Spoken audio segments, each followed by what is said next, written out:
الدین کلہ ادب، دین سارا ادب کا نام ہے۔ بے ادب آدمی اس کو کہتے ہیں جس کا کوئی حد بندہ نہیں ہوتا، وہ بے ادب ہوتا ہے۔ حضور نے فرمایا فَإِذَا فَاتَكَ الْحَيَاءُ فَافْعَلْ مَا شِئْتَ، جب تو بے حیا ہو جائے پھر تو آزاد ہے، جو مرضی کر۔ نبی پاک علیہ السلام سے بڑا کوئی نہیں سوائے اللہ کے۔ پتہ ہے آپ کو، بعد از خدا بزرگ توئی کس سے مختصر، نبی کریم صلی اللہ علیہ وسلم سے بڑا کوئی نہیں کہ حضور کو کسی کا ادب کرنا ہو۔ لیکن حضور کی رضائی میں دودھ پلانے والا جناب حلیمہ جب نبی پاک سے ملنے آئیں تو مسلم میں لفظ موجود ہیں، حضور منبر پہ تھے، اللہ کے رسول کھڑے ہو گئے اور اپنی چادر بچھائی، ماں کو بٹھایا، حالانکہ سب سے بڑے حضور ہیں۔ حضرت ابو بکر صدیق رضی اللہ تعالیٰ عنہ فرماتے ہیں میرے والد بوڑھے تھے، آنکھوں سے نابینا تھے، فتح مکہ پر ان کا ارادہ بن گیا مسلمان ہونے کا۔ میں بڑا راضی تھا کہ میرے بچے بھی مسلمان ہیں، پوتے نواسے بھی مسلمان ہیں، الحمدللہ میرے ابا بھی مان گئے۔ کہتے ہیں جب میں انہیں لے کر کے حضور کی بارگاہ میں گیا نا، نابینا تھے وہ، لے کر کے گیا تو اللہ کے رسول کھڑے ہو گئے اور حضور نے ایسا جملہ کہا کہ میں رو پڑا۔ محبوب فرمانے لگے ابو بکر اگر ان کا ارادہ بن گیا تھا کلمہ پڑھنے کا تو اس بوڑھے کو کیوں تکلیف دی، مجھے بتاتے میں گھر آ کے کلمہ پڑھا جاتا۔ آپ اس کو اعزاز سمجھیں بھائی۔ جو نوجوان کہتا ہے نا میں بڑا تیز ہوں، اب ہمارے ہاں نا بے باکیاں بڑی ہیں، جو منہ میں آیا کہہ کے چھوڑنا ہے۔ کہتا ہے جی میں جی سچی بات کرتا ہوں، جی کسی کو تکلیف بھی ہو تو میں تو کہتا ہوں سچ تو بڑا میٹھا ہوتا ہے، اسے تو تکلیف ہوتی نہیں۔ اصل میں آپ نے سچ میں مرچیں بڑی ڈال دی، اس لیے کہ سامنے والے کو دقت ہوئی ہے۔ سچ بولنے پر طریقے سے بولے، آپ بے باک نہ بنے، آپ جو منہ میں آتا ہے آپ کہہ دیتے ہیں، تو ادب کریں۔ استاد قابل ادب ہوتا ہے، ہم نے کالج بھی دیکھا ہے، مدرسہ بھی دیکھا ہے، لیکن چھوٹا سا شکوہ ہے ہمارے جو بچے ہیں نا مدارس کے، وہ جب ہم جوتے اتارتے ہیں تو ہمارے جوتے سیدھے کرتے ہیں۔ ابھی بھی ہمیں بڑے شکوے ہیں ان بچوں سے بھی، ان میں بھی بڑی غلطی ہیں۔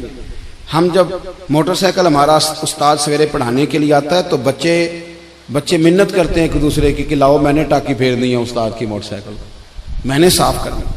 ہمارے بچے ابھی بھی استاد جی آ گئے ہیں، اور جب وہ نکلتے ہیں نا کلاس سے وہ سارا نظام وہی ہے جو آپ کا پیریڈ لگتا ہے 40 منٹ، اور جب بچے نکلتے ہیں تو کوشش ہوتی ہے استاد کو پشت نہ کریں، اور وہ کتابوں کا بھی وہ برا حال نہیں کرتے جو کالج کے اسٹوڈنٹ کرتے۔ مجھے ایک دن میں کسی کے گھر میں مہمان تھا تو ان کے یہاں ایک ٹیچر تھے جو فزکس پڑھانے آتے تھے، تو بچے سے اس کا باپ پوچھتا ہے کہ وہ ماسٹر صاحب آئے کہ نہیں؟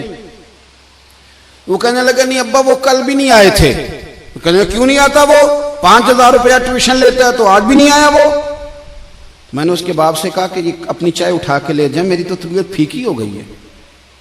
استاد 10,000 لے یا 20,000 لے، لینا تو اس نے استاد ہی ہے نا، آپ کیا بات کرتے ہیں؟ یہ کوئی طریقہ ہے؟ کہنے لگا نہیں وہ مولوی صاحب نہیں، وہ فزکس پڑھاتے ہیں۔ اور میں نے کہا چھوڑو، مولا علی شیر خدا کہتے تھے جس نے ایک لفظ بھی پڑھا دیا وہ تو میرا مالک ہے، وہ چاہے تو مدینے کے چوک میں کھڑا کر کے بیچ دے، اپنے رویے کو بڑا صاف ستھرا کرے، بڑا اچھا کرے۔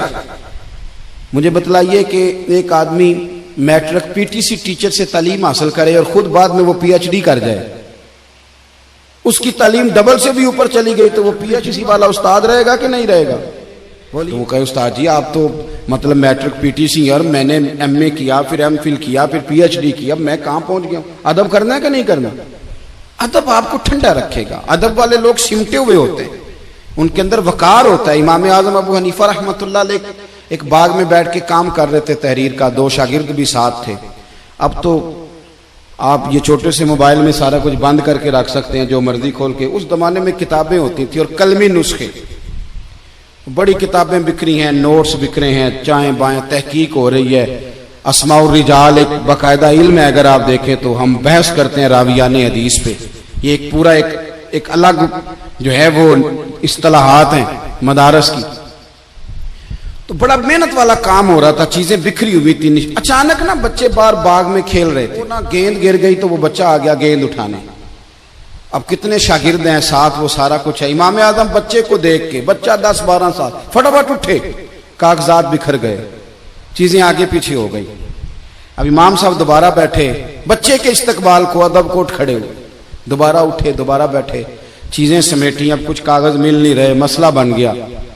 بچہ کھیل رہا تھا، کچھ اور بچے، تھوڑی دیر کے بعد پھر گیند آئی تو چونکہ اس کی ڈیوٹی تھی وہ پھر آ گیا، امام صاحب پھر اٹھے، کاغذ پھر بکھر گئے۔ اب وہ ساتھ والے شاگرد بھی زیادہ نہیں نا برداشت کرتے، ایک دو دفعہ تو برداشت کیا، اب تیسری دفعہ بچہ آیا، کاغذات پھر بکھرے، تو امام ابو یوسف کہنے لگے حضور یہ بچہ ہے، یہ پتہ نہیں 20 دفعہ آئے گا، تو کتنی دفعہ چیزیں بکھیریں گے؟ تو امام صاحب فرمانے لگے ابو یوسف تو نے بیٹھنا تو بیٹھ، نہیں بیٹھنا تو نہ بیٹھ، یہ 100 دفعہ بھی آیا تو میں اٹھ کے کھڑا ہوں گا۔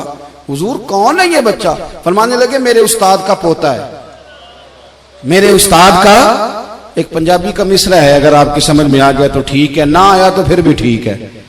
ایک پنجابی کا مصرع ہے، کسی درویش نے کہا تھا اصلاں نال جے نیکی کریے وہ نسلاں تاک نہیں بھول دے، تے بے اصلاں نال نیکی کریے تے پھول کنڈیاں نال تول دے۔